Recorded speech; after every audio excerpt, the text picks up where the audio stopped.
ഇന്ന് നമ്മൾ ചെയ്യാൻ പോകുന്നത് എക്സസൈസ് 10.2-ൻ്റെ ക്വസ്റ്റ്യൻ നമ്പർ 5 ആണ്. ഇപ്പോൾ ക്വസ്റ്റ്യൻ എന്താണെന്ന് നോക്കാം. Prove that the perpendicular at the point of contact to the tangent to a circle passes through the centre. അപ്പോൾ എന്താണ് ക്വസ്റ്റ്യനിൽ പറഞ്ഞിട്ടുള്ളത്? സർക്കിളിലെ ടാൻജൻറ്റിലുള്ള പോയിന്റ് ഓഫ് കോണ്ടാക്റ്റിലേക്കുള്ള പെർപെൻഡിക്കുലർ സർക്കിളിൻ്റെ സെൻറ്ററിൽ കൂടെയാണ് പാസ് ചെയ്യുന്നതെന്ന് നമ്മൾ ഇവിടെ പ്രൂവ് ചെയ്യണം. അപ്പോൾ നമുക്ക് ഫിഗർ ഒന്ന് വരച്ചിട്ട് നമുക്ക് ചെയ്യാം. ഇവിടെ ഒരു സർക്കിൾ വരച്ചു. ഇനി ഞാനൊരു ടാൻജൻറ്റ് വരയ്ക്കുന്നു. This is tangent A B. ഇതാണ് സർക്കിളിൻ്റെ centre O. This is point of contact P. അപ്പോൾ ഇവിടെ നമുക്ക് ആദ്യം ഗിവൺ ചെയ്തിട്ടുള്ള കാര്യങ്ങൾ നമുക്ക് ഇങ്ങോട്ടൊന്ന് എടുത്തെഴുതാം. ഇപ്പോൾ ടു പ്രൂവ് ദാറ്റ് ആയതുകൊണ്ട് ഗിവണും ടു പ്രൂവ് ഒക്കെ നമ്മൾ എഴുതണം. എന്തൊക്കെ ഗിവൺ ചെയ്തിട്ടുണ്ട്? Let us assume a circle with center O and AB be the tangent intersecting circle at point P. ഇത്രയും കാര്യങ്ങൾ നമുക്ക് ക്വസ്റ്റ്യനിൽ ഗിവൺ ചെയ്തിട്ടുണ്ടല്ലേ. സെൻറ്റർ ഒ ആയിട്ടുള്ളൊരു സർക്കിള്, എ ബി എന്താണ്? ടാൻജൻ്റ് ആണ്. അപ്പോൾ സർക്കിളുമായിട്ട് പോയിന്റ് പിയിൽ ഇത് ഇൻ്റർസെക്റ്റ് ചെയ്യുന്നു. ഇനി നമുക്ക് ടു പ്രൂവ് എന്തെഴുതാം? എന്താണ് പ്രൂവ് ചെയ്യേണ്ടത്? O P perpendicular to A B എന്ന് നമ്മൾ പ്രൂവ് ചെയ്യണം. അപ്പോൾ O P perpendicular to A B എന്ന് നമ്മൾ പ്രൂവ് ചെയ്യണം. ഇനി നമുക്ക് പ്രൂഫാണ് വേണ്ടത്.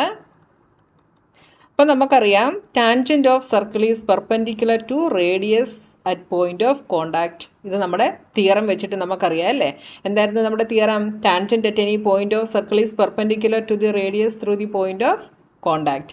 ആ തിയറം വെച്ച് നമുക്കറിയാം ഇത് സർക്കിളിൻ്റെ സെൻറ്ററിൽ നിന്ന് ടാൻജൻറ്റിലെ പോയിന്റ് ഓഫ് കോണ്ടാക്റ്റിലേക്ക് വരയ്ക്കുന്നത് എന്താണ് എന്നറിയാം? പെർപെൻഡിക്കുലർ ആണ് എന്ന് നമുക്കറിയാം. അതുകൊണ്ട് നമുക്ക് എന്ത് പറയാം? ഒ പി ബി 90 ഡിഗ്രി ആണ് എന്ന് നമുക്കറിയാം. അപ്പം ആദ്യം നമുക്ക് അതിങ്ങോട്ട് എഴുതാം.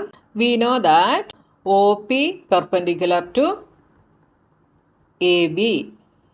എന്താണ് കാരണം? ടാൻജൻറ്റ് അറ്റ്, അപ്പോൾ റീസൺ ഇവിടെ എഴുതണം കേട്ടോ. Tangent at any point of circle is perpendicular to the radius through the point of contact. അത് മൊത്തം നിങ്ങളിവിടെ എഴുതിക്കണം കേട്ടോ. അപ്പോൾ ആ തിയറം നിങ്ങളിവിടെ എഴുതിക്കണം. അതുകൊണ്ട് O P perpendicular to A B ആയതുകൊണ്ട് നമുക്ക് എന്ത് പറയാം? ഈ ആംഗിൾ 90 ഡിഗ്രി ആണ് എന്ന് പറയാം. So angle O P B is equal to 90 degree. ഇതിനെ നമ്മൾ ഇക്വേഷൻ നമ്പർ 1 ആയിട്ട് എടുക്കുന്നു. ഇനി നമ്മളിവിടെ വേറൊരു പോയിന്റ് എടുക്കുന്നു. അപ്പോൾ ഇങ്ങനെ എഴുതി കഴിഞ്ഞാൽ ഇതിൻ്റെ പ്രൂഫായില്ല. ഇത് നമുക്ക് ഓൾറെഡി അറിയാവുന്ന കാര്യമാണ് അല്ലേ. പക്ഷേ ഇതിങ്ങനെയാണ് എന്നാണ് നമ്മളിവിടെ പ്രൂവ് ചെയ്യേണ്ടത്. അപ്പോൾ ഞാൻ ഈ സർക്കിളിൽ വേറൊരു പോയിന്റ് എടുക്കുന്നു. This point is X. ഞാൻ ഇത് തമ്മിൽ ജോയിൻ ചെയ്യുന്നു. ഓക്കെ, ഇനി നമ്മൾ എഴുതുന്നു. Now let's assume some point x such that xp perpendicular to ab. ഈ പോയിന്റ് എക്സിൽ നിന്ന് പിയിലേക്ക് വരച്ച ഈ ലൈൻ എ ബിക്ക് പെർപെൻഡിക്കുലർ ആണ് എന്ന് നമ്മൾ അസ്യൂം ചെയ്യുന്നു. എന്നാലേ നമുക്കിത് പ്രൂവ് ചെയ്യാനായിട്ട് പറ്റത്തുള്ളൂ കേട്ടോ. ഒ പി എ ബിക്ക് പെർപെൻഡിക്കുലർ ആണ് എന്ന് പ്രൂവ് ചെയ്യണമെങ്കിൽ നമ്മളിവിടെ എന്ത് ചെയ്യുന്നു? ഒ അല്ലാതെ വേറൊരു പോയിന്റ് നമ്മൾ ഈ സർക്കിളിനകത്ത് എടുക്കുന്നു. അതിൽ നിന്ന് പിയിലേക്ക് നമ്മൾ ജോയിൻ ചെയ്യുമ്പോൾ നമുക്ക് എക്സ് പി കിട്ടും. ആ എക്സ് പി എ ബിക്ക് പെർപെൻഡിക്കുലർ ആണ് എന്ന് നമ്മൾ അസ്യൂം ചെയ്യുന്നു. അപ്പോൾ എന്തെഴുതാം? X P perpendicular to A B. അപ്പോൾ X P perpendicular to A B ആണെങ്കിൽ നമുക്ക് എന്ത് പറയാം? ഈ ആംഗിൾ 90 ഡിഗ്രി ആണ് എന്ന് പറയാം. ഹെൻസ് എന്ത് പറയാം? Angle X P B is equal to 90 degree. This is equation number 2. അങ്ങനെ നമുക്ക് 2 ഇക്വേഷൻസ് ഇവിടെ കിട്ടി. ഈ 2 ഇക്വേഷനിൽ നമുക്ക് എന്ത് പറയാം? ഫ്രം 1 and 2 രണ്ടും 90 ഡിഗ്രിക്ക് ഈക്വലാണ്. അതുകൊണ്ട് എന്ത് പറയാം? Angle O P B is equal to angle X P B എന്ന് നമുക്ക് പറയാം. രണ്ടും 90 ഡിഗ്രിയാണ്. അപ്പോൾ ആംഗിൾ ഒ പി ബിയും ആംഗിൾ എക്സ് പി ബിയും 90 ഡിഗ്രിയാണ്. നോക്കിയേ, ഒ പി ബിയെക്കാട്ടിൽ ലെസ്സാണ് ആംഗിൾ എക്സ് പി ബി അല്ലേ. അപ്പോൾ O P B is greater than angle X P B. അപ്പോൾ രണ്ടും ഇത് പോസിബിളായിട്ട് വരുമോ? ഇത് പോസിബിൾ ആകുന്നത് എപ്പോഴാണ്?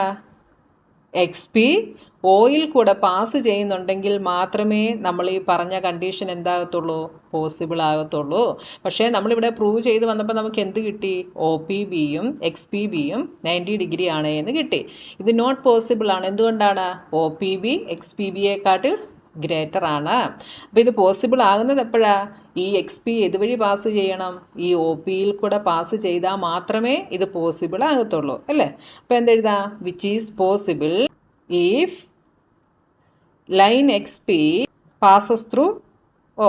അപ്പോൾ ഈ എക്സ് പി ഓയിൽ കൂടെ പാസ് ചെയ്താൽ മാത്രമേ ഇത് എന്താകത്തുള്ളൂ, പോസിബിൾ ആകത്തുള്ളൂ. അതുകൊണ്ട് നമുക്ക് എന്ത് പറയാം? Hence perpendicular to tangent passes through centre. O എന്ന് പറയുന്നത് എന്താണ്? സെൻറ്റർ ആണ്. അപ്പോൾ പെർപെൻഡിക്കുലർ ടാൻജൻറ്റിലേക്കുള്ള പെർപെൻഡിക്കുലർ ഇതുവഴിയാണ് പാസ് ചെയ്യുന്നതെന്ന് നമുക്ക് പറയാം, സെൻറ്ററിൽ കൂടെയാണ് പാസ് ചെയ്യുന്നതെന്ന് നമുക്ക് പറയാം. അപ്പോൾ ഇങ്ങനെ ഈ ഒരു ക്വസ്റ്റ്യൻ നമ്മളോട് പ്രൂവ് ചെയ്യാൻ പറഞ്ഞു കഴിഞ്ഞാൽ നമ്മൾ എന്ത് ചെയ്യണം? നമ്മൾ ഓ അല്ലാതെ വേറൊരു പോയിൻറ്റും കൂടെ സർക്കിളിനകത്ത് എടുത്തിട്ട് ആ നമ്മൾ വരയ്ക്കുന്ന ലൈൻ, അതായത് എക്സ് പി എ ബിക്ക് പെർപെൻഡിക്കുലർ ആണ് എന്ന് നമ്മൾ പറയുന്നു. ഓൾറെഡി നമുക്കറിയാം ഒ പി ബി എന്താണ്, ഒ പി എ ബിക്ക് പെർപെൻഡിക്കുലർ ആണ് എന്ന് നമ്മുടെ തിയറം വെച്ചിട്ട് നമുക്കറിയാം. അങ്ങനെ ആ രണ്ട് ഇക്വേഷനും കൂടെ ഇക്വേറ്റ് ചെയ്യുമ്പോൾ O P B is equal to X P B എന്ന് കിട്ടും. പക്ഷെങ്കിൽ O P B is greater than X P B. അപ്പോൾ ഒരിക്കലും എന്താകത്തില്ല, അത് ഈക്വൽ ആകത്തില്ല. അത് ഈക്വൽ ആകണമെങ്കിൽ എന്താവണം? ഈ എക്സ് പി ഇതുവഴി പാസ് ചെയ്യണം, ഓയിൽ കൂടെ പാസ് ചെയ്താൽ മാത്രമേ ഈ കണ്ടീഷൻ പോസിബിൾ ആകത്തുള്ളൂ. അപ്പോൾ നമുക്ക് എന്തു പറയാം? ഈ ടാൻജൻറ്റിലേക്ക് വരയ്ക്കുന്ന പെർപെൻഡിക്കുലർ ഇതുവഴിയേ പാസ് ചെയ്യത്തുള്ളൂ, സെൻറ്ററിൽ കൂടെ പാസ് ചെയ്യത്തുള്ളൂ എന്ന് നമുക്ക് ഇങ്ങനെ പ്രൂവ് ചെയ്യാനായിട്ട് സാധിക്കും. മനസ്സിലായല്ലോ? നമ്മൾ കോൺട്രഡിക്ഷൻ വഴിയാണ് ഇത് നമ്മൾ പ്രൂവ് ചെയ്തത് കേട്ടോ. അപ്പം നിങ്ങൾക്ക് മനസ്സിലായി കാണുമെന്ന് ഞാൻ വിശ്വസിക്കുന്നു. മനസ്സിലായാൽ വീഡിയോ ലൈക്ക് ചെയ്യാനും കമൻറ്റ് ചെയ്യാനും ഒന്നും മറന്നു പോകരുത് കേട്ടോ. അപ്പോൾ നമ്മുടെ 5th ക്വസ്റ്റ്യൻ കഴിഞ്ഞു. ഇനി നമുക്ക് അടുത്ത ക്വസ്റ്റ്യനുമായി നെക്സ്റ്റ് വീഡിയോയിൽ കാണാം.